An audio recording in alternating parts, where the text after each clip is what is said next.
Welcome to Engineering Influence podcast from the American Council of Engineering Companies. And this week we are having a kind of a brainstorm with the ACEC Research Institute, bringing down some of the members of the board, our Enable board, and some of our donors to talk about the bigger issues going on with the industry and the Institute's work. And a member of that group is Mike Piernicky. He is Vice President, Transportation and Government Affairs for Olsson. And I'm very pleased to be joined with him today to talk about his firm, what he's working on, and kind of the outlook from his perspective on the industry. So, Mike, thank you for joining us. Thank you for having us, Jeff. I like the title is Vice President, Transportation and Government Relations. And I think a lot of people out there who might not be completely familiar with the industry might not realize exactly how much government relations work happens at engineering firms. So how did that and government relations part get tagged on with the transportation? Certainly, I have a technical transportation engineer as my background, but if you're in the industry long enough and you work projects, you learn that telling the story about your projects, getting public understanding, but then also having elected leadership understand what you're doing and having those relationships to support projects and be able to move communities forward, that became an important part. Certainly, as our company's grown significantly over the 17 and a half years I've been there, we now have approaching 2,000 staff members across the country, and they're asking for support and leadership in how do you engage and how do you tell the stories of why projects are important, and making sure that you know how to get it through the process. And that's where the government affairs and leadership and organizing around that to support our staff members nationally came from. It's kind of interesting how many people who might not be directly engaged with the engineering industry or might be interested in it or looking at it from the technical aspect, which of course is huge, and the hard sciences and everything you have to do. But how many times engineers, especially in transportation and infrastructure work, are actually engaged at the community level and stakeholder engagement, dealing with the local governments, the NEPA kind of things, or the NIMBY, not just NEPA, but NEPA also, and everything else that goes on, that you have to work as an engineer and then also almost like a community organizer to make sure that the people understand, the communities understand the positive impact of the work that you guys are doing. And so that's always an interesting thing. And you mentioned Olsson, the fact that it's grown upwards of 2,000 employees across the country. Tell us about the firm, a little bit of where it started out and how it has kind of grown, because one of the things that, we've seen is that during the pandemic, it actually was a pivot point for growth for the firm. So give us a little bit of background there. Yeah, certainly. We started with one individual, John E. Olsson, as our founder, but as we've grown over time from Nebraska to throughout the Midwest, Southwest United States, and certainly now doing work nationally, we find that that multidisciplinary approach for public, private, and institutional clients, which is who we serve, honestly, our clients have taken us across the United States. And so as you talk about the pandemic and a lot of the stuff that we've seen over time, we got a lot of learnings out of that we've brought forward with regards to we exist for our employees, and our employees then really take care of all of our clients, and our clients take us places we would have never imagined 10, 15 years ago. And how you do that and meeting them where they are through that process, we've learned a lot that we're continuing on that really are driven in our core tenets on we're an employee first firm, and then certainly what are we doing to invest in them and make sure that they're taken care of as a whole person so that they can present themselves and be highly engaged in our work and be part of our great community. And it's been a really great experience over the last couple of years. Give some examples of how the firm's kind of pivoted or changed to deal with the, post-pandemic effects of the workforce. Quite honestly, it's throughout the economy. Every sector has seen some kind of disruption. So how's Olsson kind of dealt with that? It's exhibited its way. It's exhibited itself in a number of different ways. One example is kind of our flexible work environment discussion.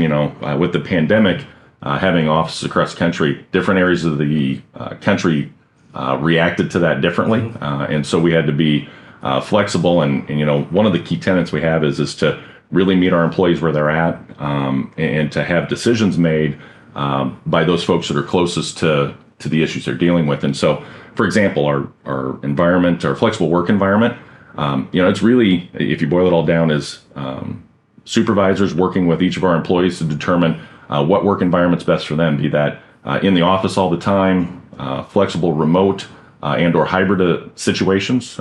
Those are the things that we brought forward.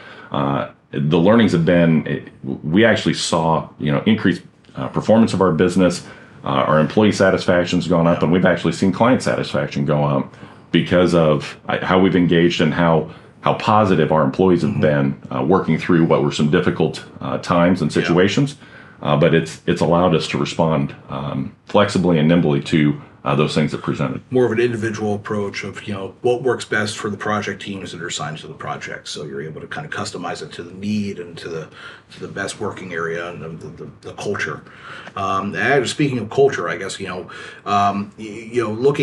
ahead to everybody's, of course, the engineering field right now. I mean, we're at the point where if you want a job in an engineering firm, you're going to get one because we're practically in full employment.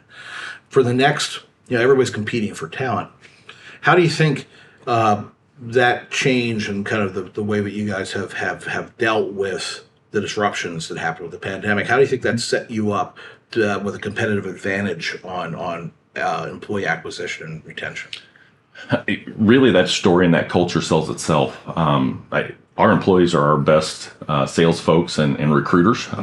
Certainly, we have all of the things in place from a recruiting group and HR and all of the things that you would need to bring employees on, but it's that word of mouth. It's our culture of our employees, recruiting the people they know in the industry, their friends and compatriots at other places. It's been an advantage because it sells itself. Yeah. And so it goes back to our tenets. If we take wonderful care of our employees, make sure they have everything they need to be a whole person, present themselves at work, they take care of the rest as our best ambassadors out in the market. Looking at the growth that you've had as a firm and now becoming evolving into a national presence, where do you see the biggest opportunity for growth, and what markets do you think are probably the best, most attractive ones in the near term? Certainly, we're actually redoing our 5-year strategic plan and vision currently, and we generally organize around 6 different markets, be it environment, energy, transportation, water, and federal. And so as far as a growth standpoint, we certainly see opportunities in each of them. But our kind of strategic point is making sure that we're serving both public, private, and institutional clients so that we're diversified. But we're seeing a lot of opportunity where those things cross because as you look at larger projects, be it on a private side, it'll have major impacts to your public infrastructure and local agencies and state agencies that then have to be coming together to work to solve the infrastructure needs that we have. So our focus is working on those key markets, but then those intersection points between public, private, and institutional clients. Yeah, especially in those markets. I mean, and that's where, of course, the largest federal investment is being made. I mean, you have the IIJA now in place, and now it's, the money is coming out through it. You have, of course, the Inflation Reduction Act, and you have some other, the CHIPS Act. How has the increased federal investment has that translated yet? Are you seeing the impacts of that, or is it yet to be seen in your areas? Certainly, I think we have seen an increase in the amount of funding that is coming down to states specifically. Part of it's been eaten up by inflation, which I think everybody in our industry is aware of. But without it, we would be in a much worse situation. And certainly, we are starting to see programs from key clients across our footprint start to ramp up. And as well as the private side has followed, where those investments are occurring. They're quick to understand the advantages and the opportunities it's going to provide. And so we're seeing it on both sides of that moving forward. Let's also, I always want to cross over the idea of the Institute and what you're here to talk about right now, because one of the things the Institute's always looking at when it does its economic assessments are, those market categories and the question of optimism and looking ahead at the challenges. What are you looking to get out of the meeting today, and what would you like the Institute to kind of focus in on in its work moving forward? Of course, we're doing a study on design build. We're doing some work on QPS.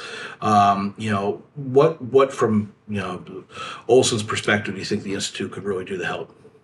A lot of it will revolve around what's over the horizon, be it a lot of the discussion in the industry is about how do we do design and engage our communities around the case for further investment in infrastructure, but then how do we take those investments and make sure that we're designing those improvements that are resilient and taking into account everything that we're dealing with in the current environment. If you pair that with just pipeline of talent and understanding the culture that we are now seeing for making sure that it really aligns with what we've done at Olsson on meeting our employees where they're at, making sure that they're supported. But how do we plan for and invest in our people and that long-term talent pipeline to make sure that everybody has a place and that we're basically attracting the best and brightest talent to solve those problems of the future. Yeah, absolutely, and that's what we're focused on also here in Washington. It's a question of not just your implementation of the infrastructure bill and what comes after that with the eventual reauthorization, to hopefully a brand new investment and not just an extension of what we have, and then of course workforce development and making sure that the talent pipeline is full and that we're getting a diverse set of talented people to join the industry and stay in the industry. So look forward to a good discussion today, hopefully. And I really do appreciate taking time to join us in the program and jumping out of the meeting and joining us in the studio. Yep, Jeff, thank you for having us today. We're glad to be here and certainly happy and feel very honored to be part of this group going forward. So we're looking forward to it. Great. Love to have you back on, talk about some of the projects that you're working on a little bit later in the year. Maybe if we see you in the spring conference down in downtown, we'll have you on. Yep, absolutely. Looking forward to it. Thank you, Bill. Thank you so much, Jeff. Thank you. And again, this has been an episode of Engineering Influence Podcast from the American Council of Engineering Companies. We'll see you next time.